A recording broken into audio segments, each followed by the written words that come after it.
Hello to be doctors. आज हम लोग स्टार्ट करने वाले हैं excretory products and there elimination. और चैप्टर स्टार्ट करने से पहले हमारा जो डेली का थोड़ा सा रिविजन होता है, अभी तक हम लोगों ने क्या क्या पढ़ा वो करेंगे।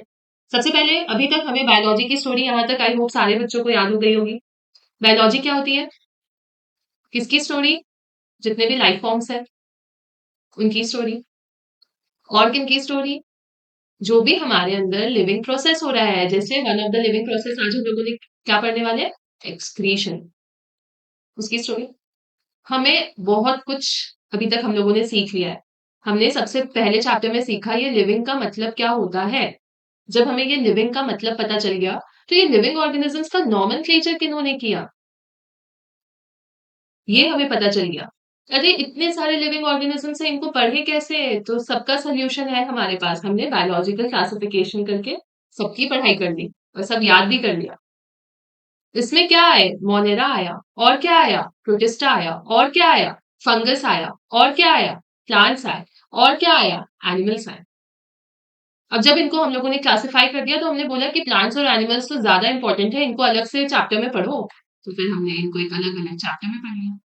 अब प्लांट्स का जो रिसेंट मॉडिफिकेशन है दैट इज एंजियोस्पर्म्स। फ्लावर आ रहे हैं प्लांट में, इनको तो अलग से पढ़ना पड़ेगा, सुंदर सुंदर फ्लावर को। तो इनको हम लोगों ने चैप्टर 5 दैट इज मॉर्फोलॉजी में पढ़ा।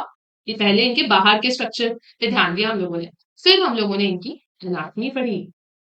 और जब मॉर्फोलॉजी और एनाटमी हमारी क्लियर हो गई, तो फिर हम लोग कहाँ पे आए? चैप्टर 7। फिर हम लोगों ने एनिमल टिश्यूज पढ़ा। और उसमें कौन सा दो इंपॉर्टेंट एनिमल एनिमल बहुत इतना बड़ा एनिमल इंसेक्ट के बारे में हमने पढ़ाई की, और फ्रॉग के बारे में हमने पढ़ाई की, दैट इज एम्फीबियंस के बारे में हमने पढ़ाई की। जब इतना कर लिया, उसके बाद फिर ये लिविंग ऑर्गेनिज्म सेल्स के बने हैं, इसके बारे में कौन बताएगा? तो हम ही बताएंगे। तो सेल्स फिर हमने पढ़ा। हमारे बॉडी में इतने केमिकल रिएक्शंस हो रहे, इतने केमिकल लोचे हो रहे, हमारा बॉडी किन केमिकल्स का बना है? तो बायोमोलिक्यूल्स में हमने पढ़ा। अब ये सेल्स जितने भी है वो कैसे डिवाइड कर रहे हैं और कैसे डेवलप कर रहे हैं, ये हमने चैप्टर 10 में पढ़ा। इतना मैम सिर्फ आप तो लिविंग ऑर्गेनिजम्स के पीछे ही पड़ गए, आप लिविंग प्रोसेस के बारे में कब पढ़ोगे जो ज्यादा इंटरेस्टिंग है?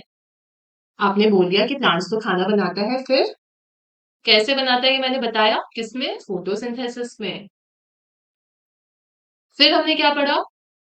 प्लांट्स ने खाना बनाया। अब खाना हमें क्या देगा? एनर्जी। ये अभी तक हमें सिर्फ वर्बली पता था, लेकिन ये एनर्जी आती कैसे है? रेस्पिरेशन के थ्रू। ये हमें चैप्टर 12 में पता चला। प्लांट ने खाना भी बना लिया, उससे एनर्जी भी ले ली। अब प्लांट क्या करेगा? ग्रो करेगा। तो प्लांट का ग्रोथ एंड डेवलपमेंट हो गया। अब जब प्लांट का ग्रोथ एंड डेवलपमेंट हो गया है, अब हम लोग अपने बारे में, ह्यूमंस के बारे में पढ़ना हमने स्टार्ट किया। सबसे बेसिक हमारे अंदर जो लिविंग प्रोसेस जो इम्पोर्टेंट है वो क्या है? सांस लेना, दैट इज ब्रीदिंग, एंड सांस छोड़ना, breathing and exchange of gases. फिर क्या इंपॉर्टेंट है? हमने पढ़ा जब सांस लिया सांस छोड़ा, ये O2 CO2 ट्रैवल किसके थ्रू कर रहा है? बॉडी फ्लूइड ब्लड के थ्रू कर रहा है। क्या सिर्फ ब्लड में ऑक्सीजन और CO2 गैस को लेकर के जा रहा है? नहीं, न्यूट्रिएंट को लेकर के जा रहा है। तो क्या ये सिर्फ अच्छा खाना लेकर के आ रहा है सेल के पास? नहीं, सेल जो वेस्ट प्रोडक्ट दे रहा है वो भी ब्लड लेकर के आ रहा है। तो क्या ये वेस्ट प्रोडक्ट जाएगा कहाँ? हमारे बॉडी में वेस्ट का क्या काम है? उसको बाहर निकालो, फेंको। कैसे? एक्सक्रीटरी सिस्टम से। तो आज हम लोग पढ़ने वाले हैं excretory system and there elimination. Product excretory products and there elimination, sorry. अब सबसे पहले इस चैप्टर से कितने क्वेश्चन आएंगे बच्चों? 2 से 3 PYQs आने वाले हैं इससे। बहुत छोटा सा, बहुत सुंदर सा, एकदम इजी सा चैप्टर है। तुमने बोला, तुमने नहीं मैंने बोला कि एक्सक्रीटरी प्रोडक्ट को निकालना है। तो ये एक्सक्रीटरी प्रोडक्ट है क्या, ये भी बता दो। तो जनरली बच्चों जो नाइट्रोजन के बने हुए कंपाउंड होते हैं वो वेस्ट प्रोडक्ट होते हैं। मैक्सिमम अमाउंट में वेस्ट प्रोडक्ट उसी फॉर्म में निकल रहे हैं।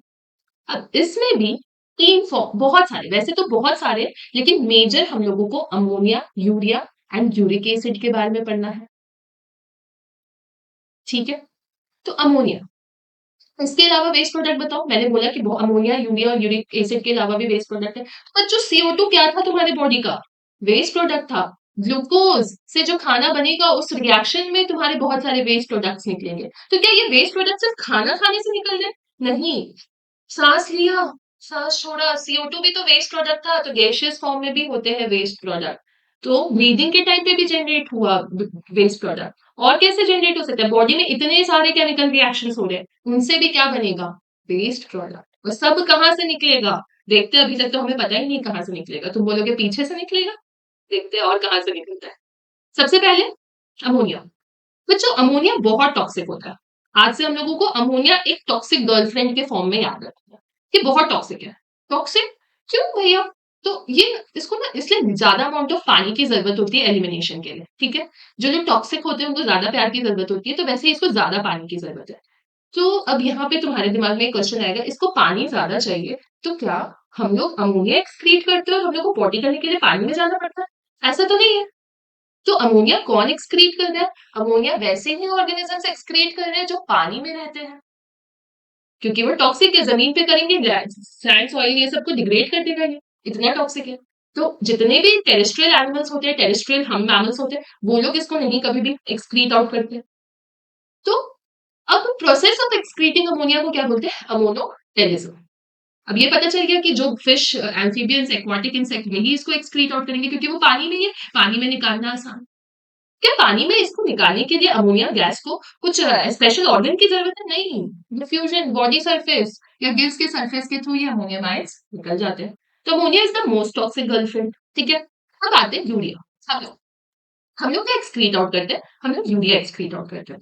तो हम लोग जमीन पे रहते हैं, तो मैमल्स, जो टेरेस्ट्रियल एम्फीबियंस होते हैं, जो मराइन फिशेस होते हैं, जो सैलमेंडर होता है, छिपकली, वो यूरिया एक्सक्रीट आउट करता है। तो हम लोग यूरियोटेरिक हो गए। तो हम लोग के पास एक्सक्रीशन के लिए क्या है? हम लोग के पास किडनी, बचपन से सुना है क्या किडनी बीन्स? नहीं मैम, हमने तो सिर्फ किडनी बीन्स राजमा ही सुना है। हमारे बॉडी में किडनी होता है जो कि वेस्ट प्रोडक्ट को निकालता है। अब हमारे बॉडी में दो टाइप के वेस्ट प्रोडक्ट बनते हैं, एक यूरिन के फॉर्म में बनता है, एक स्टूल के फॉर्म में बनता है। स्टूल वाला तो बच्चों डाइजेशन में आता है, तो वो हम लोग यहाँ पे नहीं पढ़ने वाले, वो हमारे सिलेबस में नहीं है। लेकिन जो यूरिन के फॉर्म में निकल रहा है, वो हम लोग पढ़ने वाले हैं, दैट इज एक्सक्रीट, किडनी के थ्रू, ठीक है? तो अब हमारे बॉडी में भी पहले तो अमोनिया ही बनेगा, लेकिन हमारा बॉडी अच्छा है, हमें पता है सब कुछ की दुनिया में क्या इंपॉर्टेंट है क्या नहीं इंपॉर्टेंट है। तो अमोनिया इज नॉट गुड, ये बात हमें पता है। तो हम लोग अपने बॉडी के अंदर ही अमोनिया को यूरिया में कन्वर्ट कर देंगे लिवर में, और इस यूरिया को फिर ब्लड के थ्रू फिल्टर करेंगे और किडनी के थ्रू एक्सक्रीट आउट कर देंगे। ब्लड में फिल्टरेशन नहीं होता, ब्लड उसको किडनी में लेकर के जाएगा जहां पे उसका फिल्ट्रेशन होगा, ठीक है? लेकिन कुछ अमाउंट ऑफ यूरिया जो है वो किडनी मैट्रिक्स में भी रह जाता है ऑस्मोलैरिटी को मेंटेन करने के लिए। अब ये बात हम लोगों को पता है कि ऑलमोस्ट जितने भी एक्सक्रीटरी ऑर्गन है बच्चों, सबका काम है ऑस्मोलैरिटी मेंटेन करना, सब ऑस्मो रेगुलेशन करवाते हैं। तो वैसे ही हमारे किडनी का भी काम है। उसके बाद यूरिकोटेरिक मतलब यूरिक एसिड प्रोड्यूसिंग। एक्चुअली यहाँ पे यूरिक एसिड लिखना था मुझे, ठीक है? अब ये सबसे लीस्ट टॉक्सिक फॉर्म है और इसको सबसे कम पानी की जरूरत है। तो reptiles, birds, land snails, insect इसको एक्सक्रीट आउट करते हैं।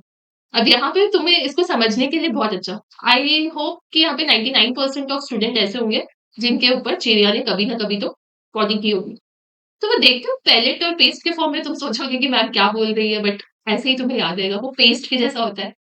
तो वो होता है एक्चुअली उनका यूरिक एसिड। तो कोई भी चिड़िया पॉटी करेगी तो उसको साफ करने से पहले ये सोचना है, अच्छा ये यूरिक एसिड है, क्योंकि उनका जो वेस्ट प्रोडक्ट होता है वो यूरिक एसिड के फॉर्म में होता है, ठीक है? तो अमोनिया हमें पता चल गया, यूरिया हमें पता चल गया और यूरिक एसिड हमें पता चल गया। अब आते हैं हमारे बॉडी में जितने भी एक्सक्रीटरी स्ट्रक्चर्स, कैसे एक्सक्रीशन हो रहा है। सिर्फ हमारा नहीं, हम लोग ओल्ड एंशिएंट एनिमल से चलकर, हम लोगों ने एनिमल किंगडम में बहुत सारा एक्सक्रीटरी सिस्टम पढ़ा था।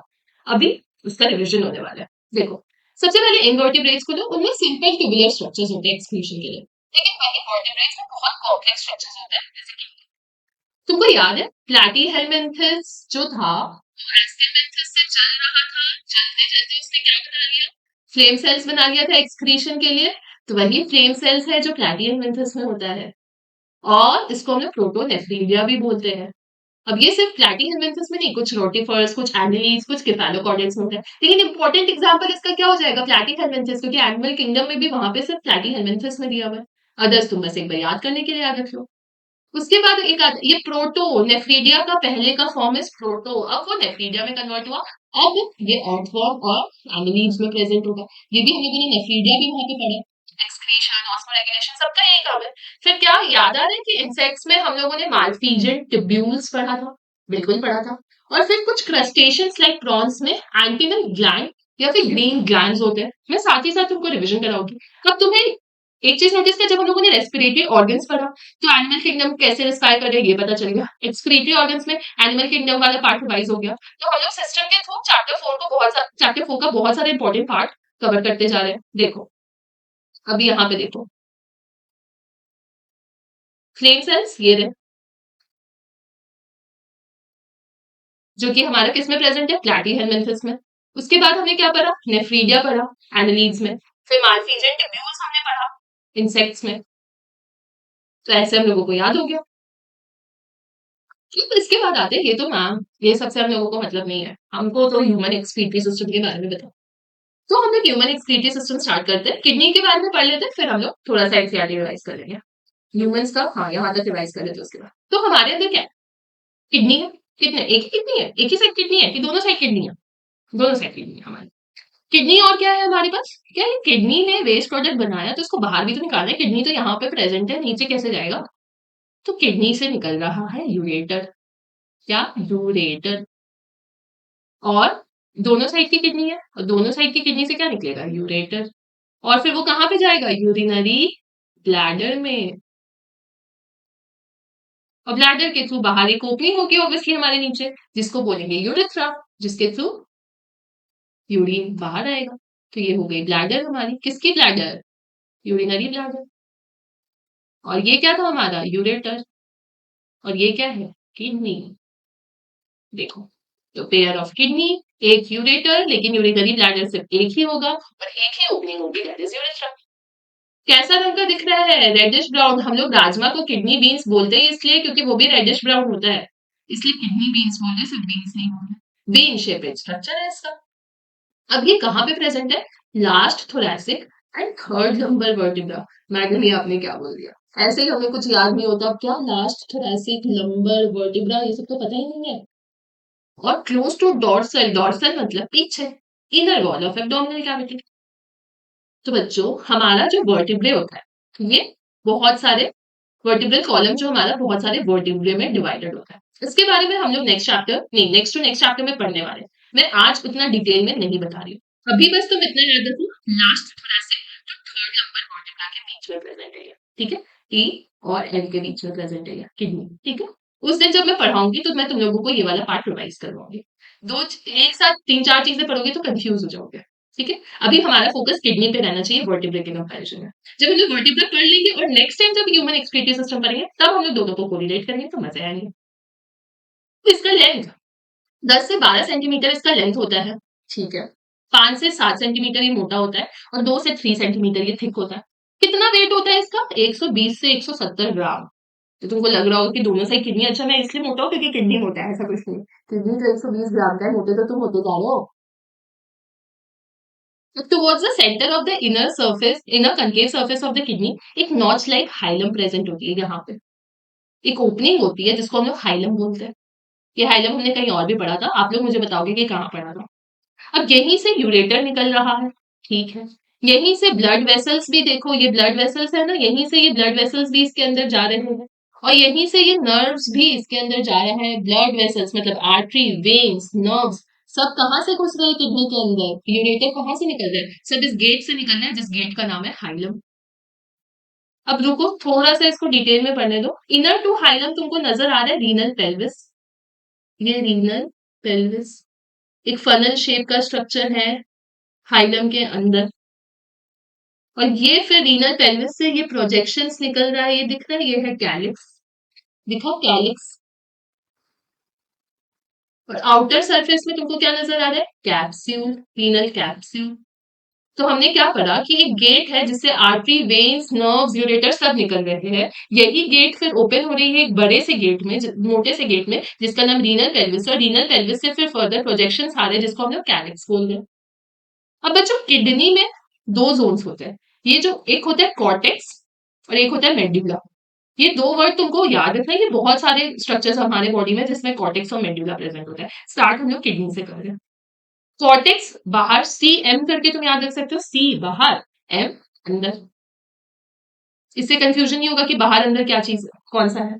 अब मेड्यूला में तुमको देखने को मिल रहा है कि ये जो कैलिक्स है ये फर्दर कॉनिकल मासेस बना रहा है जिसको हम लोग मेड्यूलरी पिरामिड बोल रहे हैं।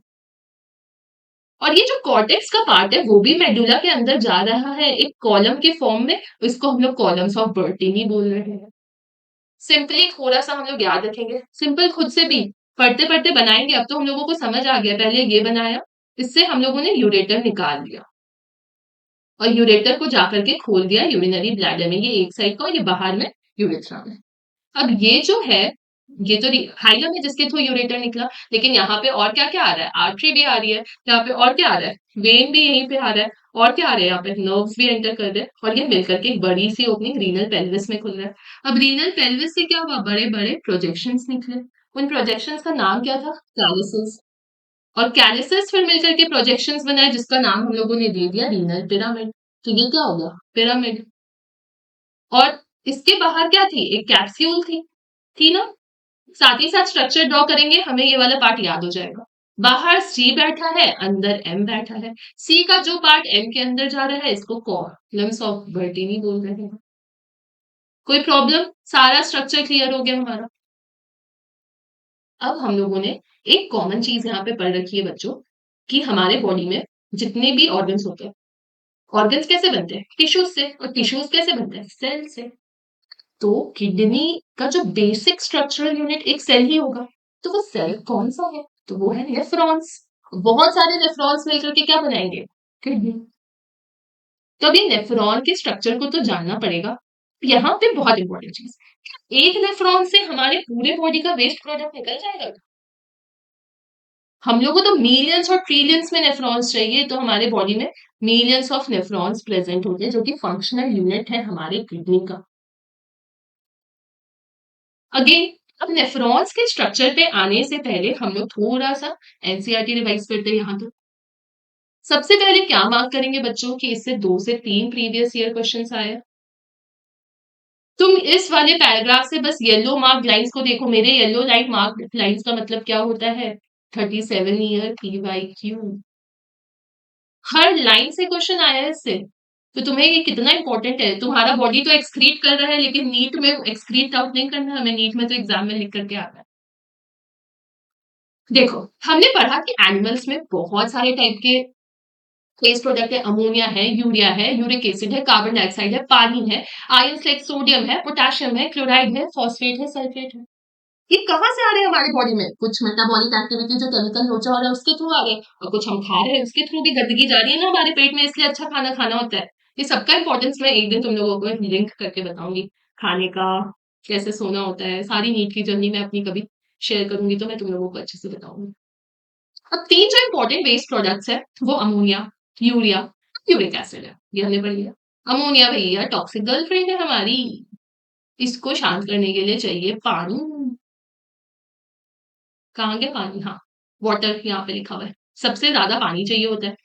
तो पानी चाहिए तो हम लोग क्या करते हैं, इसको पानी वाले एनिमल्स को ही बोलते हैं, तू ही अमोनिया एक्सक्रीट आउट कर, जमीन वाले एनिमल्स पे मत ये भार दे, नहीं तो जमीन बर्बाद हो जाएगी। तो बोनी फिशेज, एम्फीबियंस, इंसेक्ट जो पानी में रहते हैं सबने अमोनोटेरिक बन गए।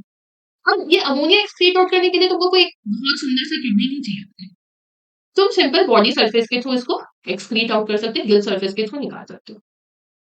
अब जो बच्चे बच्चे नहीं जो बच्चे जमीन पे रहते हैं वो कैसे निकालेंगे अपना वेस्ट प्रोडक्ट, हम लोग कैसे निकालेंगे, तो यूरिया के फॉर्म में। तो जो भी मैमल्स है, टेरेस्ट्रियल एम्फीबियंस है, मराइन फिशेज है, हम सब यूरिया निकालेंगे।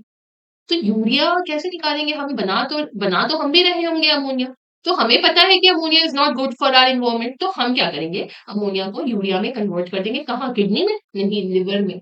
लिवर में उसको यूरिया के फॉर्म में कन्वर्ट करने के बाद ब्लड में घुसा देंगे, ब्लड को बोलेंगे किडनी में जाओ, फिल्टर होकर के यूरिया को किडनी से बाहर फेंक दो। ठीक है, अगेन सारा पीवाईक्यूज है, सब याद रखना है। उसके बाद आएंगे रेप्टाइल्स, बर्ड्स, स्नेल्स, इंसेक्ट। वो बोलेंगे मैं तो पेस्ट जैसे पॉटी करूंगा, तो वो जो नाइट्रोजनस वेस्ट निकालेंगे uric acid in the form of a pellet और पेस्ट, और इसको तो सबसे कम अमाउंट ऑफ पानी की जरूरत होती है। देखते हैं हमारे बॉडी में जब गिरता है तो तुरंत बस पानी से साफ करो तो वो साफ हो जाता है। आज तो गंदी बातें हो रही है पॉटी एंड सुसु की, तो उसको हम लोग बोलते हैं यूरिको डेलिक। अब फिर हम लोग आते हैं कि सर्वे किया गया सबका एक्सक्रीटरी स्ट्रक्चर, जितने भी ऑर्गेनिज्म से देखा गया।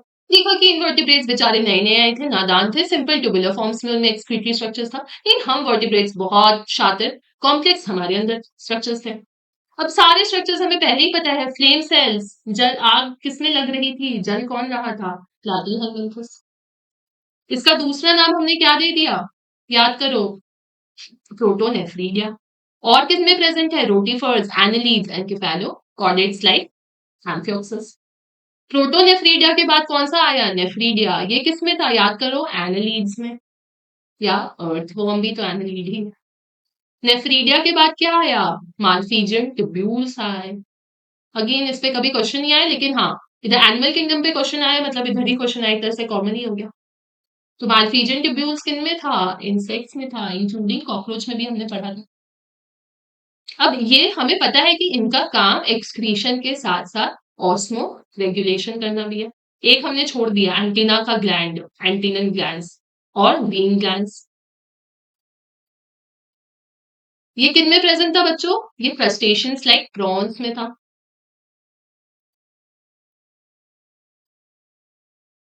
अब यहाँ पे आते हैं हम लोग ह्यूमन एक्सक्रीटरी सिस्टम पे। हमें इंसेक्ट इंसेक्ट में इंटरेस्ट नहीं, हमें तो हमारे बारे में बताओ। हमें तो अपने बारे में सब पता है। हमारे पास दो किडनी, दो यूरेटर, एक ब्लैडर और एक यूरिथ्रा है, जिसका डायग्राम ड्रॉ करके मैंने बताया। ये रेडिश ब्राउन राजमा जैसी होती है, और ये लास्ट थोरैसिक और थर्ड लंबर, जो आज समझ नहीं आएगा परसों समझ आएगा, फिर से रिवाइज करेंगे, ठीक है। और कहाँ पे प्रेजेंट होती है, पीछे एब्डोमिनल कैविटी में प्रेजेंट होती है। हर किडनी का साइज 10 से 12 सेंटीमीटर लंबा, 5 से 7 सेंटीमीटर विथ, और 2 से 3 सेंटीमीटर मोटा, और वेट बस 120 से 170 ग्राम। बीच में एक ओपनिंग थी जिसका नाम था हाइलम। हाइलम से ही यूरेटर निकलता है, उसी से ब्लड वेसल्स जा रहा है, उसी से नर्व्स जा रहा है। हाइलम के अंदर एक ब्रॉड फनल शेपेड स्पेस, जिसका नाम क्या था, रीनल पेल्विस, जिससे प्रोजेक्शंस निकली, कैरिसेस। बाहर की साइड एक कैप्सूल है, दो जोन्स में किडनी डिवाइडेड है, बाहर सी बैठा है, अंदर एम बैठा है, कॉर्टेक्स और मेडुला। मेडुला फिर डिवाइडेड है मेडुलरी पिरामिड्स में, जो कि अल्टीमेट प्रोजेक्ट करके कहाँ पे जा रहा है, कैरिसेस में। कॉर्टेक्स इन बिटवीन मेडुला में एक्सटेंड करके जा रहा है, जिसको हम लोग कॉलम्स ऑफ बर्टीनी बोलते हैं। अब क्या एक किडनी से काम हो जाएगा, एक नेफ्रॉन, किडनी के एक सेल मतलब एक नेफ्रॉन से काम हो जाएगा, ये हमने पढ़ा, तो नहीं होगा। हमें मल्टीपल ऑफ नेफ्रॉन्स चाहिए होंगे, मल्टीपल भी नहीं, मिलियन ऑफ नेफ्रॉन्स चाहिए होंगे। हमें अपने पूरे बॉडी का भार संभालना है, हमें अपनी पूरे बॉडी की गंदगी निकालनी है। तो यही नेफ्रॉन्स फंक्शनल यूनिट है, यही बहुत सारे नेफ्रॉन्स मिलकर के किडनी को काम करने में हेल्प कर रहे हैं। हम लोगों ने यहीं तक पढ़ा। अब हम लोग पढ़ेंगे नेफ्रॉन के स्ट्रक्चर के बारे में, बहुत ईजी है। तो नेफ्रॉन बच्चों दो पार्ट में प्रेजेंट होता है, एक होता है तुम्हारा ग्लोमेरुलस, एक होगा तुम्हारा renal tubules. Glomerulus and renal tubule, कैसे देखो, गोल गोल ग्लोमेरुलस, क्या याद रखना है, गोल गोल ग्लोमेरुलस, लंबा लंबा ट्यूब्यूल, ठीक है। गोल गोल ग्लोमेरुलस एंड लंबा लंबा ट्यूब्यूल से बना है हमारा नेफ्रॉन्स। अब ये ग्लोमेरुलस कैसा दिखता है, तो बच्चों देखो, ये बहुत सारे गोल गोल ऐसे ऐसे ग्लोमेरुलस है, तो ये टफ्ट और बहुत सारे कैपिलरीज का गुच्छा है ये। अब यहाँ पे क्या आ रहा है, एक आर्टरी आ रही है, दैट इज एफरेंट आर्टीरियोल आ रहा है। ये किसका ब्रांच है, रीनल आर्टरी का ब्रांच है। और इससे ब्लड किसके थ्रू जा रहा है, तो वो जा रहा है एफरेंट आर्टीरियोल के थ्रू। तो ग्लोमेरुलस किन तीन स्ट्रक्चर से बना, ग्लोमेरुलस खुद तो है ही, afferent arterioles and afferent arterioles. तो ये बता दिया, ग्लोमेरुलस बस इतना छोटा सा ही था ये ग्लोमेरुलस, मतलब रीनल ट्यूब्यूल बड़ा होगा ज्यादा, पूरा किडनी मतलब ऑलमोस्ट रीनल ट्यूब्यूल का बना है देखो। इसमें सबसे पहले एक डबल वॉल, देखो दो वॉल की स्ट्रक्चर नजर आ रही है तुम्हें, बोमेन्स कैप्सूल। ये बोमेन्स कैप्सूल ही ग्लोमेरुलस को क्या कर रहा है, इंक्लोज कर रहा है। तुम यहाँ पे भी देख सकती हो कि ये तुम्हारा ग्लोमेरुलस है, और ये two walled membrane like structure, जिसको हम लोग क्या बोल रहे हैं, बोमेन्स कैप्सूल, प्रेजेंट है। और इस ग्लोमेरुलस और इस बोमेन्स कैप्सूल को मिला दो, तो बच्चों इसको हम लोग मार्फीजन बॉडी बोलते हैं। ये again a very important question. Malpighian body किससे मिलकर के बना है, तो तुम ग्लोमेरुलस और रीनल ट्यूब्यूल नहीं बोलना, ग्लोमेरुलस विद बोमेन्स कैप्सूल बोलना। ठीक है। अब इसको बॉडी या रीनल कॉर्पसल भी बोलते हैं। इसके बाद आता है कि सबसे पहले बनती है तुम्हारी प्रॉक्सिमल कॉन्वोल्यूटेड टिब्यूल। मतलब प्रॉक्सिमल मतलब पहले जो प्रेजेंट है टिब्यूल, रीनल टिब्यूल जो पहले प्रेजेंट है वो प्रॉक्सिमल हो गई, जो दूर प्रेजेंट है वो डिस्टल हो गई। प्रॉक्सिमल मतलब नियर और डिस्टल मतलब दूर। ठीक है। पी से प्रॉक्सिमल, पी से पास, डी से डिस्टल, डी से दूर, ऐसे करके भी याद रख सकते हो। तो ये हाईली कॉइल्ड, ऑब्वियसली कितनी ज्यादा कॉइलिंग है। और फिर ये जा रहा है नीचे, एक लूप ऑफ हेनले बना रहा है ये। ठीक है, हेनलेज लूप। ये देखो हेयर पिन जैसा है, हेयर पिन ऐसा होता है ना, इसके पास एक नीचे जाता हुआ डिसेंडिंग लिम्ब है और एक ऊपर जाता हुआ असेंडिंग लिम्ब है। और फिर यहाँ पे आता है तुम्हारा डीसीटी, डिस्टल दूर वाला कॉन्वोल्यूटेड ट्यूब्यूल। और ये डीसीटी फिर खुलेगा एक सीधा साधा कलेक्टिंग डक्ट में। तो अब तुम बताओगे अच्छे से कि हमने क्या पढ़ा कि एक ऐसे टेलियोमेरा ग्लोमेरुलस था। कुछ डायग्राम नहीं, तुम्हें जो जैसे पढ़ा है वैसे, उसमें एक एफरेंट आर्टेरियोल्स आ रहा था और एक इफरेंट आर्टेरियोल्स निकल रहा था और ये ग्लोमेरुलस बन गया। ग्लोमेरुलस क्या कवर कर रहा था, एक वुमेन्स कैप्सूल। और ये मिलकर के इसने बना दिया मार्फीजन कॉर्पसल्स या फिर रीनल कॉर्पसल्स। और अल्टीमेटली ये वुमेन्स कैप्सूल पहले पीसीटी, जो कि बहुत हाईली कॉइल स्ट्रक्चर थी, उसमें खुला। और पीसीटी ने क्या बनाया, एक हेनलेस लूप बनाया। बिल्कुल बनाया, तो ये हेनलेस लूप हो गया। और ये हेनलेस लूप किसमें खुला, फिर कॉइल स्ट्रक्चर में खुलेगा, दैट इज डीसीटी। और डीसीटी फिर किसमें खुलेगा, एक सीधा साधा कलेक्टिंग डक्ट में। सिंपल सीधा साधा तुम्हारा नेफ्रॉन का स्ट्रक्चर बन गया।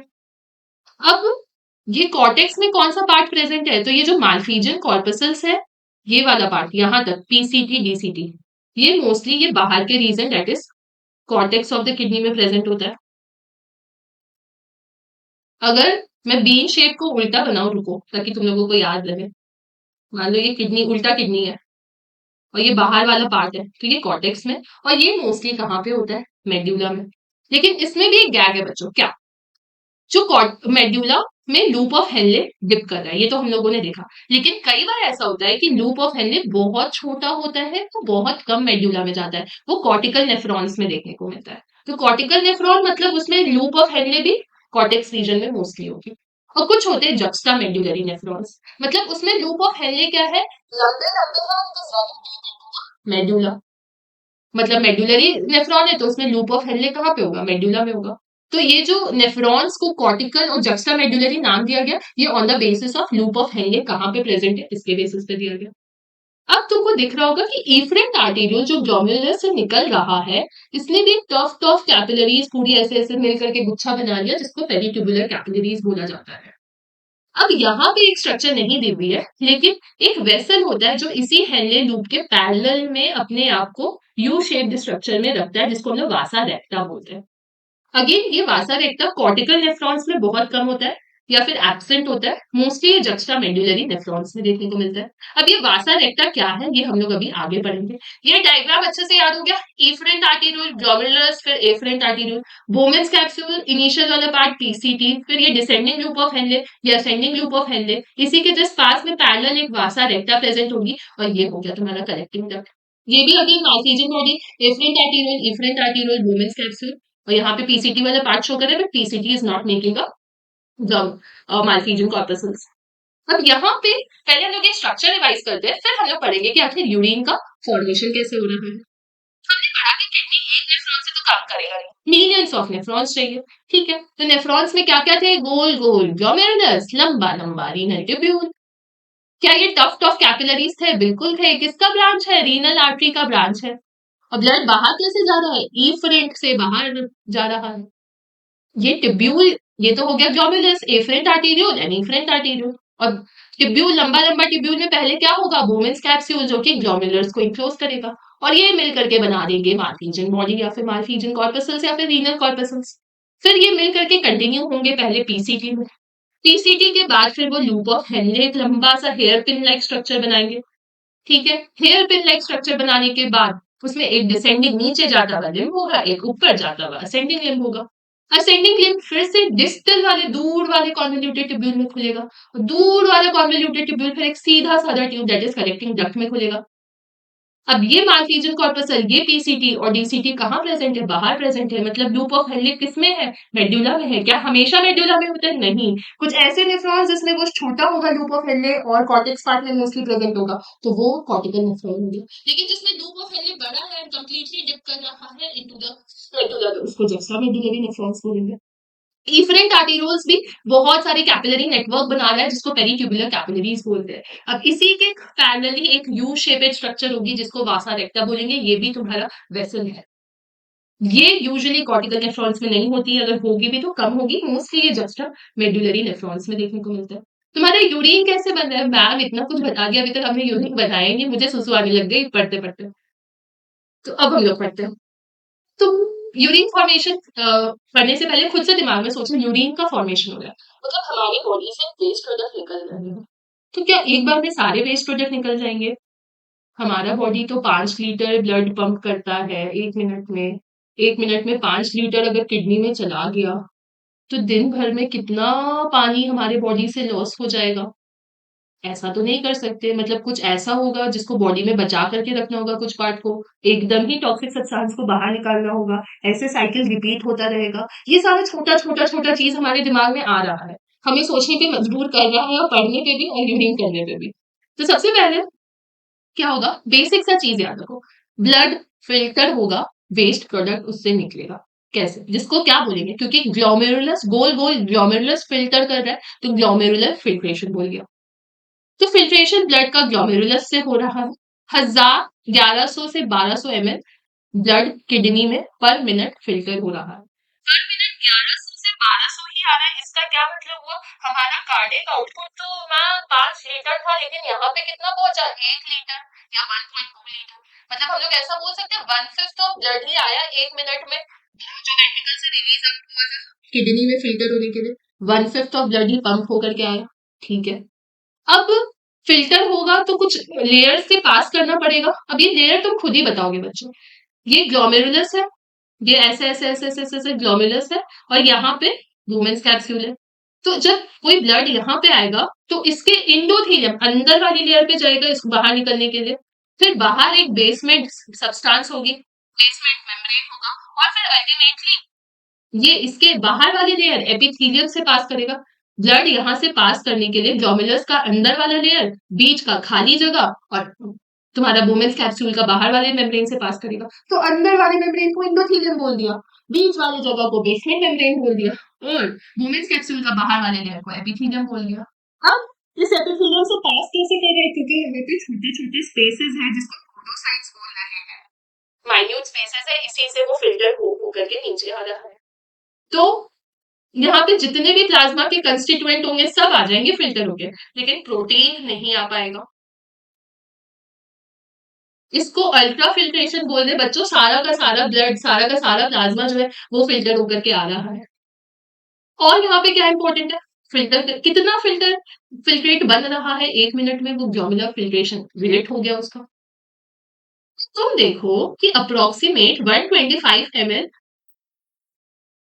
फिल्टर हो रहा है, और पूरे दिन में कितना फिल्टर होकर के आ रहा है? 180 लीटर। क्या हम लोग 180 लीटर पानी एक्सक्रीट करते हैं, यूरिन एक्सक्रीट करते हैं, कि सिर्फ 1 से 1.5 लीटर करते हैं?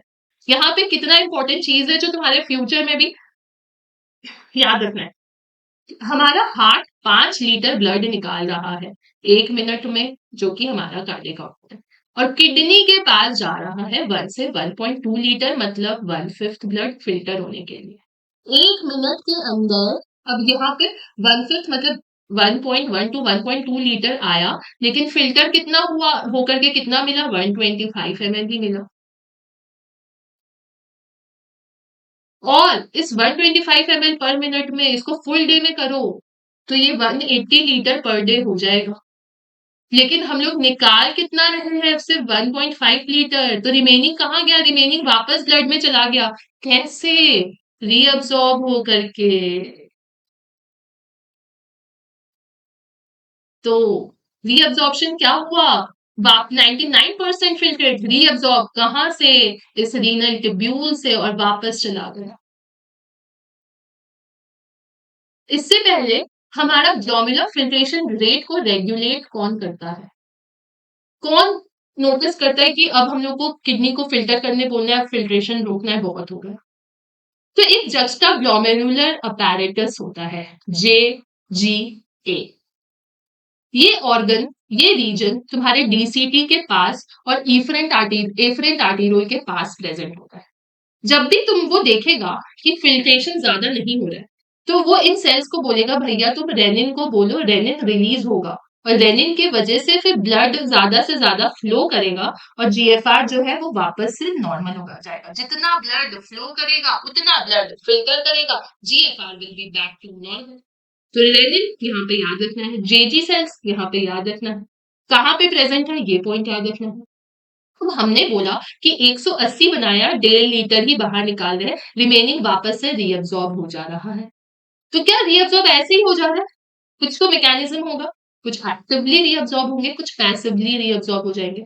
नाइट्रोजनस वेस्ट पैसिवली चले गए, पानी पैसिवली, पी से पैसिव, पर एक्टिवली कौन जा रहा है? ग्लूकोज जाएगा, अमाइनो एसिड जाएगा, सोडियम जाएगा, बड़े बड़े मॉलिक्यूल्स एक्टिवली जा रहे होंगे। तो जो वो 1.5 लीटर निकल रहा है वो क्या हो रहा है? वो एक्सक्रीट हो रहा है, वो सिक्रीट हो रहा है। तो हमने तो सब कुछ तो रीअब्सॉर्ब कर दिया, बचा क्या? बचा H+, बचा K+, बचा यूरिया, अमोनिया, ये सब सिक्रीट होगा। यही आयनिक और एसिड बेस बैलेंस को भी मेंटेन करके बॉडी का रखता है। ज्यादा H+ को निकाल देगा, एसिडिक बैलेंस मेंटेन रखेगा, पोटेशियम निकाल देगा, सोडियम का रीअब्सॉर्प्शन करा रहा है, आयनिक बैलेंस को मेंटेन करके रखा है। तो ये था तुम्हारा यूरिन कैसे बन रहा है। चलो, यूरिन कैसे बन रहा है तुम लोग को अच्छे से समझ आ गया। एनसीईआरटी में लाइन टू लाइन यही चीज लिखी है बच्चों, फिर भी मैं एक बार तुम लोगों को रीड करके पढ़ाऊंगी। 3 मैकेनिज्म होंगे। सबसे पहले ब्लड फिल्टर होगा, जिसको हम लोग फिल्ट्रेशन बोलेंगे। फिल्टर होने के बाद कुछ ऐसा सब्सटेंस है जो रीअब्सॉर्ब हो जाएगा। 180 में से 1.5 लीटर ही बनाना है, तो मोस्ट ऑफ द चीजें रीअब्सॉर्ब हो गई। बचा के एक्सक्रीट होने के लिए वो सिक्रेशन प्रोसेस में होगा। फिल्टर कितना ब्लड हो रहा है 1 मिनट में? 1000 से 1200, जो कि 1/5 ऑफ ब्लड है जो कि हार्ट से किडनी में आ रहा है। अब इसमें 3 लेयर में पास करेगा। ग्लोमेरुलस का अंदर वाला लेयर दैट इज इंडोथेलियम, बाहर में is the basement membrane, and फिर टिब्यूल या बोमेन्स कैप्सूल का अंदर वाला, बाहर वाला layer that is the epithelium. इसी एपिथेलियम में कुछ कुछ पोडोसाइट्स होंगे, नॉर्मल स्पेसेस होंगी, जिसके through substance easily filter out हो जाएगा, फाइनली फिल्टर आउट होगा। सारा प्लाज्मा का पार्ट आएगा लेकिन प्रोटीन्स नहीं आ पाएगा। इसको हम लोग बोल रहे हैं अल्ट्रा फिल्ट्रेशन। और जब वो प्रोटीन को भी फिल्टर करने लग गया तो हम लोगों को बीमारी हो जाएगी, प्रोटीन यूरिन में आने लगेगा, प्रोटीन यूरिया हो जाएगा। One of the very important diagnosis या क्लिनिकल कंडीशन जो प्रेगनेंसी में होता है, जिसमें प्रोटीन यूरिन में आता है। अभी जानने की जरूरत नहीं है, बस इतना याद रखो, प्रोटीन नहीं आ रहा है, किडनी में प्रॉब्लम, प्रोटीन आने लगेगा, तुम्हारा किडनी अफेक्ट हो रखा है, ये इंडिकेट करे। 1 मिनट में किडनी कितना फिल्ट्रेट बना रहा है इस ग्लोमेरुलर फिल्ट्रेशन, और 1 मिनट में एक हेल्दी किडनी कितना बनाता है? 125 ml। और पूरे दिन में कितना बनाता है? 180 लीटर। लेकिन निकालना तो इसको लिमिटेड ही है, निकालना तो इसको 1.5 लीटर ही है। तो रिमेनिंग फिल्ट्रेट रीअब्सॉर्ब होंगी, उसमें भी सब्सटेंस जैसे ग्लूकोज, बड़े बड़े अमाइनो एसिड, सोडियम, ये सब एक्टिवली रीअब्सॉर्ब होंगे। लेकिन पी से पानी, नाइट्रोजनस वेस्ट, ये सब पैसिवली रीअब्सॉर्ब होगा। और कुछ जो बचे, जो एक्सक्रीट आउट होना है, उसका सिक्रीशन होगा, जैसे H+, K+, अमोनिया। यही मेंटेन करेंगे आयनिक बैलेंस को और एसिड बेस बैलेंस को। और बैलेंस मेंटेन करने से पहले एक और चीज, हमें ये फिल्ट्रेशन को रेगुलेट कौन कर रहा है? तो हमारा डीसीटी और एफरेंट आर्टेरियोल्स के पास एक ऑर्गन होती है। जब भी फिल्ट्रेशन कम होता है, ये बोलता है भैया रेनिन को बोलो ब्लड फ्लो बढ़ाने, और वो ब्लड फ्लो जब बढ़ेगा तो अल्टीमेटली क्या होगा? तुम्हारा जीएफआर भी बढ़ जाएगा। अब यहाँ पे इंपॉर्टेंट चीज क्या आती है कि टिब्यूल का कौन सा पार्ट रीअब्सॉर्प्शन में हेल्प कर रहा है, टिब्यूल का कौन सा पार्ट सिक्रीशन में हेल्प कर रहा है, क्योंकि यहीं से रीअब्सॉर्प्शन और सिक्रीशन हो रहा है। तो सबसे पहले आते हैं प्रॉक्सिमल कॉन्वोल्यूटेड टिब्यूल के बच्चे। देखो, इसमें ना simple cuboidal brush border epithelium है। ब्रश बॉर्डर के वजह से उसका सरफेस एरिया बढ़ जाता है। ये अगेन तुमको अभी नहीं, हिस्टोलॉजी पढ़ोगे फर्स्ट ईयर ऑफ एमबीबीएस में, तब समझ आएगा। तो ब्रश बॉर्डर एपिथेलियम है जिसके वजह से सरफेस एरिया बढ़ गया। मतलब सरफेस एरिया ज्यादा से ज्यादा रीअब्जॉर्प्शन 70 to 80% इलेक्ट्रोलाइट्स पानी सब यहीं से देखो बाइकार्बोनेट निकला सोडियम क्लोराइड पानी न्यूट्रिएंट के प्लस तो जनरली एक्सक्रीट आउट होते हैं बच्चों तो इसका अपोजिट डायरेक्शन रहेगा और पानी और अमोनिया क्या हो रहा है वो तो निकल रहा है ना तो ये मेंटेन करेगा पीएच और आयनिक बैलेंस को कैसे सेलेक्टिव सिक्रीट करके H प्लस एंड अमोनिया को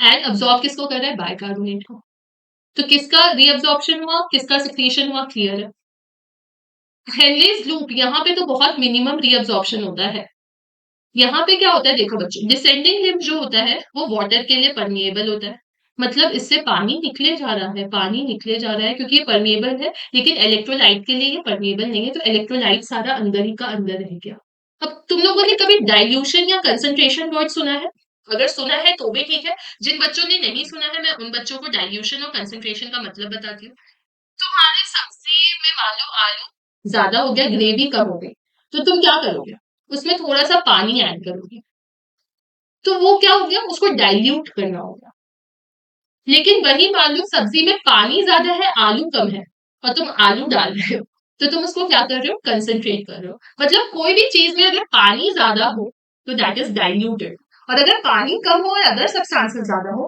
दैट इज कंसंट्रेटेड ठीक है तो अब यहाँ पे क्या हुआ कि ये जो असेंडिंग लिम्ब है बच्चों वो नहीं सॉरी डिसेंडिंग लिम्ब परमिएबल है वाटर के लिए तो पानी इसका सारा यहाँ से निकलता जा रहा है सिर्फ इलेक्ट्रोलाइट्स जा रहे हैं अंदर तो अब असेंडिंग लिम्ब क्या करेगा अब यहाँ पे वाटर की परमिएबिलिटी को कम कर देगा और इलेक्ट्रोलाइट्स की बढ़ा देगा क्योंकि उसको तो मेंटेन करके रखना है बैलेंस को ना ऐसे तो पानी निकलता जाएगा किडनी से फिर हमारा यूरिन बनेगा कैसे तो असेंडिंग लिम्ब जस्ट इसके अपोजिट हो गया अगेन इस पे बहुत बार पीवाईक्यू पूछा गया है कि डिसेंडिंग लूप जो है परमिएबल है वाटर के लिए असेंडिंग लूप इम्परमिएबल है तो आराम से अब इलेक्ट्रोलाइट्स एक्टिवली या पैसिवली ट्रांसपोर्ट होगा यहाँ से अब क्या हुआ यहाँ पे कंसंट्रेशन हो रहा था यहाँ पे वापस से डाइल्यूशन हो गया और फिर अल्टीमेटली अपना कहाँ पे चला जाएगा डीसीटी पे चला जाएगा डीसीटी में भी सोडियम का वाटर का बाइकार्बोनेट जिसका रीअब्सॉर्प्शन हर जगह हो रहा है वहां इसका भी यहीं पे रीअब्सॉर्प्शन हो रहा है और क्या एक्सक्रीट आउट होगा वही H प्लस के प्लस अमोनिया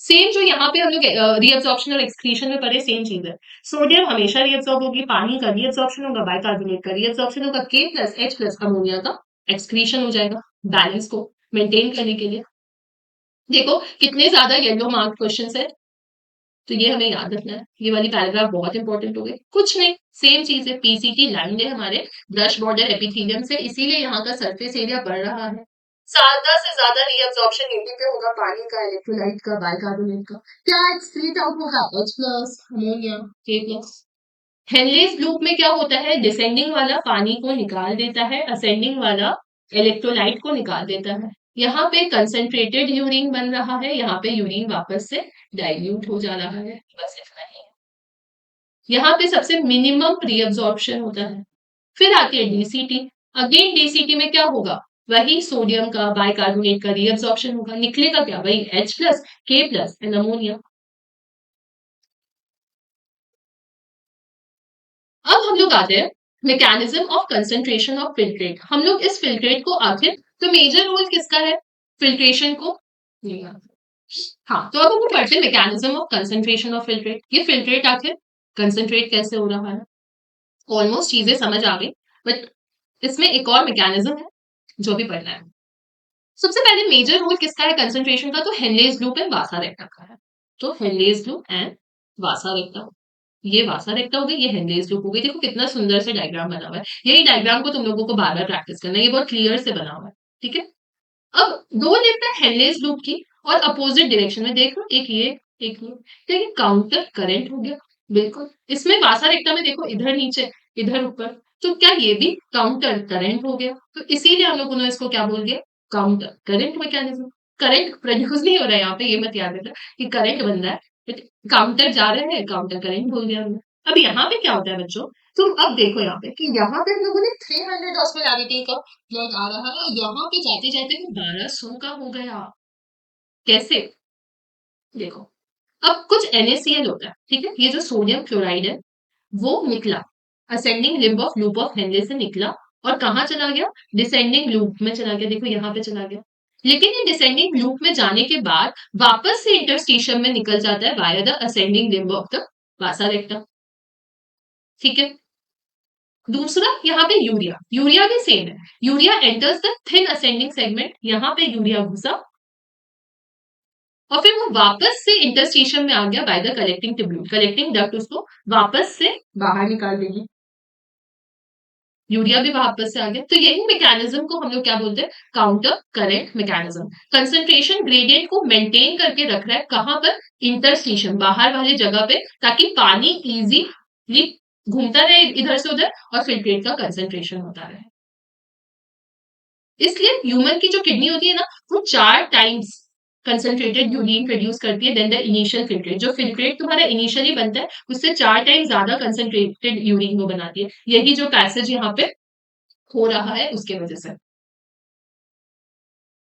क्योंकि सिंपल सा बात है ना बच्चों, देखो अब जब NaCl बाहर आएगा तो NaCl के पीछे पीछे कौन आएगा, पानी आएगा। तो थोड़ा सा पानी वहां से निकलता गया, क्योंकि NaCl को भी हम लोगों को क्या करना है, न्यूट्रलाइज करना, ऑस्मोलैरिटी को मेंटेन करने के लिए उसके पीछे पीछे क्या आता रहेगा, पानी आता रहेगा। तो अल्टीमेटली अंदर जो यूरिन बनेगा वो क्या होगा, कंसंट्रेटेड होता रहेगा। ये तुम लोगों को थोड़ा इजी वर्ड में मैं समझाती हूँ कि हमारे बॉडी में काउंटर करेंट मैकेनिज्म चल रहा है, और ये काउंटर करेंट मैकेनिज्म ही तुम्हारा कंसंट्रेशन करने में हेल्प करे। कैसे, कि हमारे बॉडी में, तुम यही डायग्राम से समझो तो समझ आएगा कि इधर ये असेंडिंग लिम्ब ने NaCl निकाला और ये NaCl को यहाँ पे भेज दिया, लेकिन फिर इसके असेंडिंग लिम्ब ने वापस से NaCl को इधर भेज दिया। तो इस NaCl को न्यूट्रलाइज करने के लिए क्या होगा, ऑस्मोलैरिटी मेंटेन करने के लिए पानी भी बाहर आ जाएगा। तो अल्टीमेटली जो यूरिन यहाँ पे बनेगा वो क्या हो जाएगा, तुम्हारा कंसंट्रेटेड यूरिन हो जाएगा।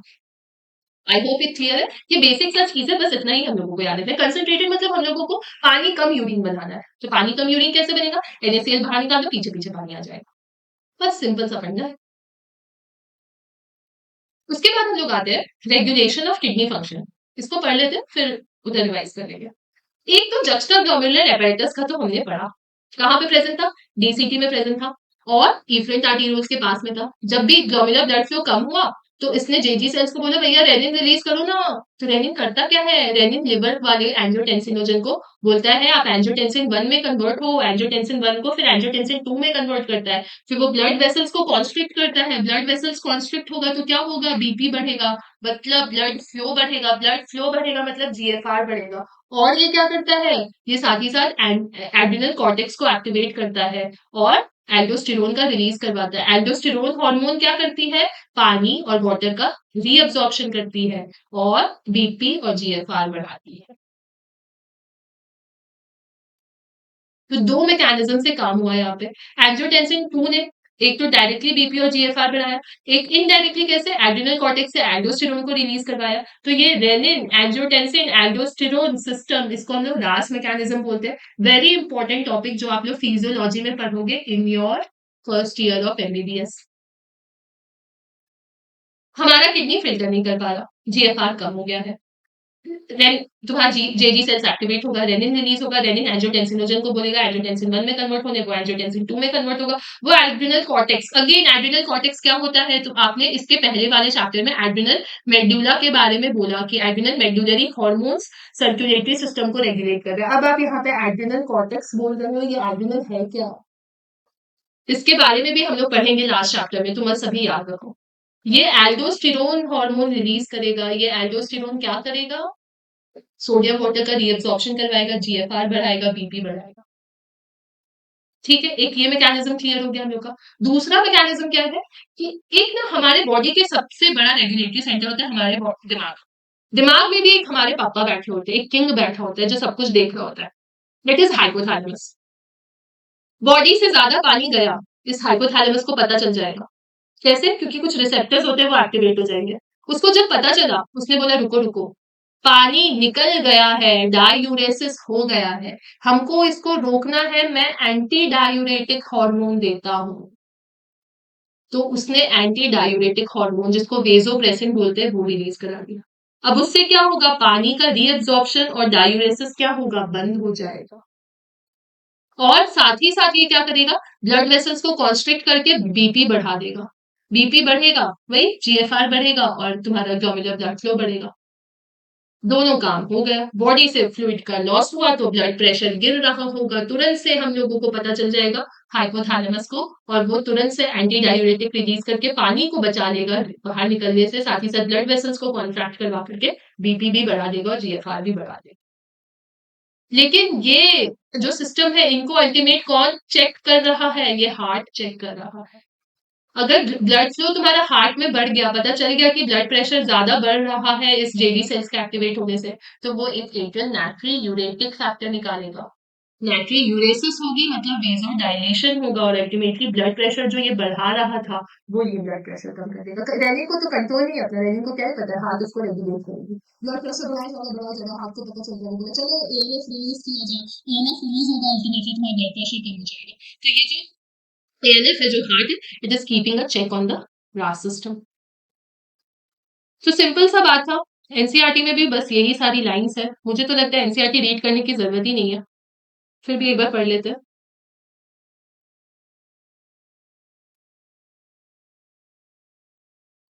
अच्छा, मैंने उधर एक पॉइंट छोड़ दिया क्या, कलेक्टिंग डक्ट वाला? एक मिनट बच्चों, आई थिंक सो मैंने छोड़ दिया।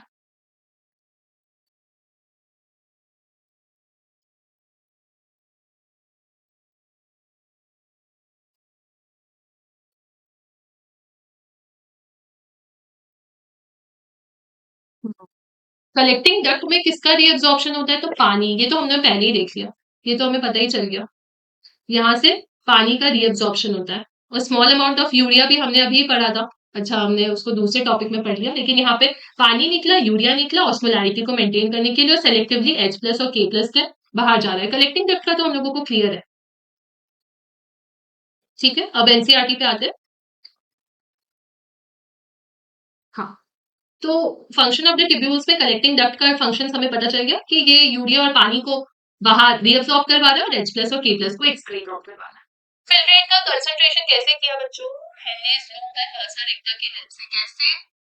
ये दोनों मिलकर के काउंटर करंट बना रहे हैं। काउंटर करंट से होता क्या है कि यहाँ से सारा सोडियम क्लोराइड निकले जा रहा है, जा रहा है। ये इसने घुसा लिया, लेकिन ये इसने वापस निकाल दिया। ये बाहर यहाँ पे इकट्ठा हुए जा रहा है, इसकी ऑस्मोलैरिटी बढ़ी जाती है, मिक्स करने के लिए पानी भी क्या हुआ, बाहर निकलता रहा। यही हो गया counter current mechanism. Ultimately urine कैसा बनेगा? पानी तो बाहर आ गया, यूरिन बनेगा कंसंट्रेटेड। 300 मिली ऑस्मोल से स्टार्ट हो रहा था, होते होते कहाँ चला गया, 1200 पे चला गया। ठीक है, इसके बाद हम लोगों ने क्या पढ़ा कि कैसे किडनी का जो फंक्शन है वो रेगुलेट हो रहा है। उससे पहले एक लाइन की 4 टाइम कंसंट्रेटेड यूरिन प्रोड्यूस कर रहा है, ये तो नॉर्मल सा बात है। अब सबसे पहले हमारे दिमाग में पप्पा एक बैठे, किंग बैठा है जो सब कुछ देख रहा है, दैट इज हाइपोथैलेमस। उसने क्या देखा, पानी बॉडी का खत्म हो गया। उसने बोला रुको रुको, मैं एक ऐसा हार्मोन रिलीज करूंगा जो पानी रोक देगा निकलना। ठीक है, तो उसने एडीएच रिलीज कर दिया, और साथ ही साथ उसने वाटर ब्लड वेसल्स को कॉन्स्ट्रिक्ट करा के ब्लड फ्लो बढ़ा करके किडनी का जीएफआर बढ़ा दिया।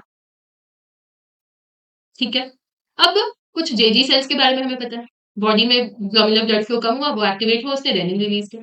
रेनिन अब एंजियोटेंसिनोजन को एंजियोटेंसिन 1 और 2 में कन्वर्ट करेगा। तो ये एंजियोटेंसिन 2 जो है दो काम कर सकती है। एक तो खुद ही वेजो कॉन्स्ट्रिक्टर है, तो ब्लड प्रेशर बढ़ा करके जीएफआर बढ़ा रही है, और एक ये एड्रिनल कॉर्टेक्स से एल्डोस्टेरोन रिलीज करवाती है, और अल्टीमेटली ये वाटर का रीअब्जॉर्प्शन करवाती है, सोडियम का रीअब्जॉर्प्शन करवाती है, साथ ही साथ ब्लड प्रेशर और जीएफआर बढ़ाती है। लेकिन इसको मेंटेन करने के लिए, क्योंकि रेनिन के पास कोई अपना कंट्रोल नहीं है, तो हार्ट इसके एक्टिविटी को देखता रहता है, तो वो एएनएफ रिलीज करता है, वो वेजो डायलेशन करवाएगा, वो ब्लड वेसल्स को डायलेट करेगा, अल्टीमेटली ब्लड प्रेशर को कम करेगा। अभी तक हो गया मैम, बहुत हो गया। हमने यूरिन कैसे बना, किस ऑर्गन से बना, सब कुछ पढ़ लिया। यूरिन निकाले कैसे? अभी तक बाहर तो निकला ही नहीं। तो यूरिन को बाहर निकलने वाली प्रोसेस को हम लोग बोलते क्या है? हम लोग बोलते हैं मिक्चुरेशन। तो आज से बच्चों आप लोग मैम को मे आई गो टू टॉयलेट की जगह मे आई गो टू मिक्चुरेशन बोल सकते हो। बिल्कुल बोल सकते हो, क्योंकि what is micturition? The process of release of urine is micturition. Ma'am I am going for micturition, may I go for micturition. New terminology. ऐसे बायो, आप अपनी बायो टीचर को बोलना, आपसे इंप्रेस हो जाएगी, बोलेगी हाँ मेरा बच्चा बायो पढ़ रहा है। अब होता क्या है कि नेफ्रॉन्स में यूरिन बन रहे हैं, किडनी से जाएंगे कहाँ? ब्लैडर में जाएंगे यूरेटर के थ्रू। अब यूरेटर में जाने के बाद अब एक अमाउंट ऑफ यूरिन इकट्ठा हो गया। अब ब्लैडर में ना स्ट्रेचिंग होगी, अब पूरा यहाँ पे पानी भरा जा रहा है, भरा जा रहा है, भरा जा रहा है, भरा जा रहा है, ब्लैडर क्या होगा, ब्लैडर में स्ट्रेचिंग होगी। अब जब स्ट्रेचिंग होगी तो इसके पास रिसेप्टर्स होंगे, ये एक्टिवेट हो जाएंगे। ये सिग्नल किसको भेजेंगे, सीएनएस को भेजेंगे कि भैया देखो यहाँ पानी इकट्ठा हो जा रहा है, इसको निकालना है। वो बोलेगा रुको रुको रुको, मैं इसको कॉन्ट्रैक्ट करता हूँ, इसको कॉन्ट्रैक्ट करता हूँ और इसको रिलैक्स कर देता हूँ। पहले ऐसे स्फिंक्टर पतला सा, ठीक है, पानी इकट्ठा हुआ गया, इसने जमा लिया। अब इसको बाहर निकालना है तो ये छोटा और ये बड़ा रास्ता हो जाएगा, तो इसका कंट्रैक्शन हो जाएगा, इसका स्फिंक्टर का रिलैक्सेशन हो जाएगा, यूरिन बाहर आ जाएगा। और इस न्यूरल मैकेनिज्म को हम लोग क्या बोल देंगे, मिक्चुरेशन रिफ्लेक्स बोल देंगे। तो एक एडल्ट ह्यूमन कितना एक्सक्रीट कर सकता है, 1 से 1.5 लीटर पर दिन वो एक्सक्रीट कर सकता है, ये तो हमें पता ही है। क्या मिक्चुरेट कर सकता है। और इसमें कितना यूरिया निकलता है, तो 25 से 30 ग्राम हम लोग यूरियोटेलिक है। क्या हमें हमारा यूरिन का कलर पता है, क्या बिल्कुल पता है, लाइट येलो कलर का पानी जैसा होता है। एसिडिक होता है, पीएच इसकी 6 होती है और कैरेक्टरिस्टिक थोड़ा सा स्मेल होता है। अब यहाँ पे एक बड़ी बात आई, क्या तुम यूरिन का टेस्ट करके पता लगा सकते हो क्या बीमारी? बिल्कुल। अब डायबिटीज घर में मम्मी किसी को होगा तो, या फिर आसपास किसी को होगा, कभी सुना होगा कि उसको डायबिटीज हो गया, शुगर हो गया। उसके खून में शुगर ज्यादा तो क्या उसके ब्लड पानी में, मतलब उसके यूरिन में शुगर निकलेगा, बिल्कुल निकलेगा, मतलब उसको क्या है, डायबिटीज है, ग्लाइकोसियूरिया। और क्या बनेगा, कीटोन बॉडीज। अगेन इसका मैकेनिज्म अभी आपको नहीं बता रही हूँ मैं, बस नया देखो डायबिटीज में कीटोन बॉडीज भी निकलते हैं। अब जब हमने सूसू भी कर लिया, अब सूसू करने के बाद हमारे कोई और भी ऑर्गन है क्या जो हमें वेस्ट प्रोडक्ट को बाहर निकालने में मदद करता है, एनस को छोड़ के? बिल्कुल है। लंग्स, लंग्स मैंने सबसे पहले स्टार्टिंग में ही बोला कि सीओ टू, सीओ टू क्या है, वेस्ट है। लंग्स सीओ टू को बाहर निकालना है, लंग्स से पानी भी बाहर जा रहा है। लिवर, लिवर बाइल को सिक्रीट कर रहा है, जिसमें bilirubin, biliverdin, cholesterol, degraded steroid hormone, vitamin, drugs, ये सब है, ये डाइजेस्टिव वेस्ट के साथ जाते हैं। स्किन, स्किन में स्वेटिंग होती है, क्या स्वेटिंग में कुछ वेस्ट प्रोडक्ट है? बिल्कुल, नमक है, यूरिया है, लैक्टिक एसिड है। कूलिंग इफेक्ट तो प्रोड्यूस कर रहे हैं, लेकिन साथ ही साथ एक्सक्रीशन का भी काम कर रहा है। और कौन, सिबेशियस ग्लैंड्स, जो कि substance like sterols, hydrocarbons, waxes, कान में ये सब जो रिलीज होते हैं, ये ऑयली कवरिंग तो प्रोवाइड कर रहे हैं स्किन को, लेकिन ये वेस्ट प्रोडक्ट भी एक्सक्रीट आउट कर रहे हैं। और ऐसा बोला जाता है सलाइवा से भी small amount of nitrogen waste आता है। तो अब एनसीईआरटी में, भैया बताओ मिक्चुरेशन कैसे हुआ? कुछ नहीं, किडनी में यूरिन बना, ये यूरिन जाके ब्लैडर में इकट्ठा हो गया। जब बहुत ज्यादा इकट्ठा हो गया तो इसने सीएनएस बाबा को बोला कुछ करो। सीएनएस बाबा ने मसल्स को कॉन्ट्रैक्ट कराया और स्फिंक्टर को रिलैक्स करा के सारा यूरिन बाहर निकाल देगा। एक दिन में 1 से 1.5 लीटर, जिसके अंदर 25 से 30 ग्राम यूरिया है। बस इतना सा मैकेनिज्म है, कलर हमें पता है। उसके अलावा इसी का टेस्ट करो तो हमें पता चल जाएगा डायबिटीज, ये सब बीमारी के बारे में। अदर ऑर्गन्स में लंग्स सीओ2 और पानी निकाल रहा है, लिवर बाइल निकाल रहा है, जिसमें bilirubin, biliverdin, cholesterol, hormones, vitamin, drugs, ये सब है। स्वेट ग्लैंड्स है, जो कि नमक निकालेंगे, यूरिया और लैक्टिक एसिड निकालेंगे। हमारे पास सेबेशियस ग्लैंड्स है, जो कि स्टेरॉल्स, हाइड्रोकार्बन्स, वैक्सेस, ये सब निकाल रहे हैं। अब फाइनली आता है, जब ये सिस्टम में कोई बीमारी हो जाए तो तुमको क्या हो सकता है। दैट इज, अब तुम्हारा डॉक्टर वाला पार्ट आया। पहले तुमने पूरा समझ लिया, अब एज अ डॉक्टर तुम्हारा क्या रोल है। किडनी का फंक्शन खराब हो गया तो क्या यूरिया अंदर ब्लड में इकट्ठा होता रहेगा, यूरिया बाहर नहीं निकल पाएगा?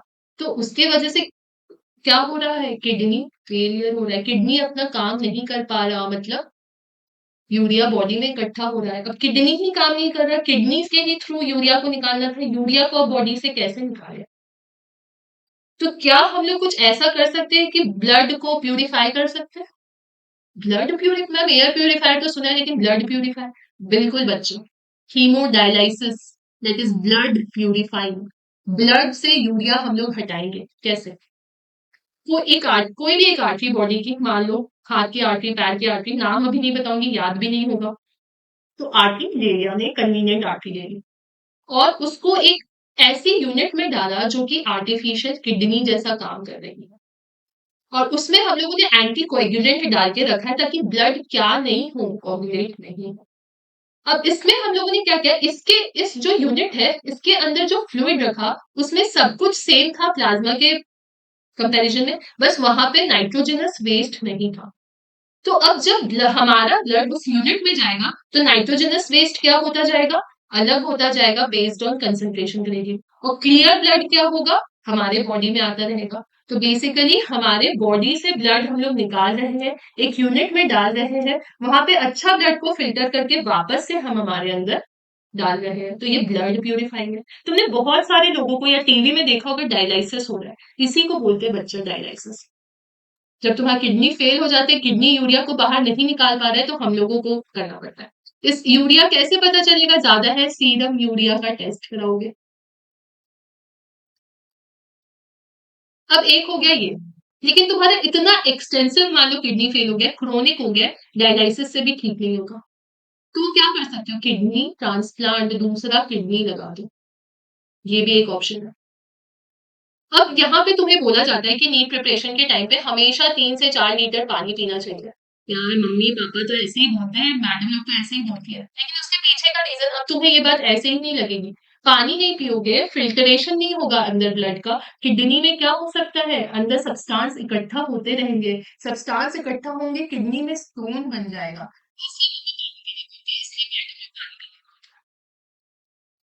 वो क्या है, स्टोन जो है क्या वो पत्थर है? नहीं, वो तुम्हारे ही बॉडी का insoluble mass of crystalline salt है, तुम्हारी बॉडी का वेस्ट प्रोडक्ट है, जो जमा हो होकर के स्टोन में कन्वर्ट हो गया, just because your lack of knowledge and your lack of vigilance while doing preparation. और क्या हो सकता है? ग्लोमेरुलोनेफ्राइटिस, ग्लोमेरुलस में इन्फ्लेमेशन भी हो सकता है। You just not need to start behaving like doctors, but you have to adapt those habits in yourself also, बच्चों। सारी अच्छी आदतें सिर्फ बतानी नहीं है पेशेंट्स को, अपने अंदर भी अडॉप्ट करनी है। आप सबसे अच्छे पेशेंट बनोगे तब जाकर के आप दूसरे पेशेंट को सबसे अच्छे से ट्रीट कर पाओगे। आज से आई होप सारे बच्चे 3 से 4 लीटर पानी पिएंगे, उसके पीछे का सिग्निफिकेंस आप सबको पता है और इसको अच्छे से रिवाइज करेंगे। आज हम लोगों ने क्या क्या पढ़ लिया, ये डिसऑर्डर्स वाला पार्ट एक बार एनसीईआरटी से भी रीड कर लेती हूँ, उसके बाद रिविजन। सेम चीज लिखी हुई है बच्चों एनसीईआरटी में कि ब्लड, किडनी फेल हो चुका है, ब्लड यूरिया नहीं निकाल पा रहा है, ब्लड में यूरिया इकट्ठा हो गया, यूरेमिया हो गया, ब्लड को प्यूरिफाई करने की जरूरत है, हीमोडायलिसिस करेंगे, बॉडी के एक आर्टरी से ब्लड को लेंगे और एक ऐसे यूनिट में डालेंगे जिसमें जो फ्लूइड है उसका सेम कंसेंट्रेशन है हमारे प्लाज्मा जैसा, लेकिन उसमें नाइट्रोजनस वेस्ट नहीं है, इसलिए अलॉन्ग कंसेंट्रेशन दे नाइट्रोजनस वेस्ट अलग होता जाएगा, ब्लड प्यूरिफाई होकर के हमारे बॉडी में चला जाएगा। अगर इतना ज्यादा फेल हो गया है कि इससे काम नहीं बने, तो हम लोग ट्रांसप्लांटेशन कर सकते हैं। हमारी बॉडी में इनसॉल्युबल मास अगर हो जाए क्रिस्टलाइज सॉल्ट का, तो उसको कैल्कुला या स्टोन का फॉर्मेशन होता है, और जब इस ग्लोमेरुलस में इन्फ्लेमेशन हो जाता है तो उसको ग्लोमेरुलोनेफ्राइटिस बोलते हैं। तो आज हमने क्या पढ़ा कि हमारे बॉडी के जो एक्सक्रीटरी प्रोडक्ट्स जो जनरेट होते हैं, वो किस सिस्टम के थ्रू बाहर निकलते हैं, कैसे मिक्सचरेशन होता है, कैसे मिक्सचरेशन रेगुलेटेड होता है, और क्या क्या डिसऑर्डर्स हो सकते हैं।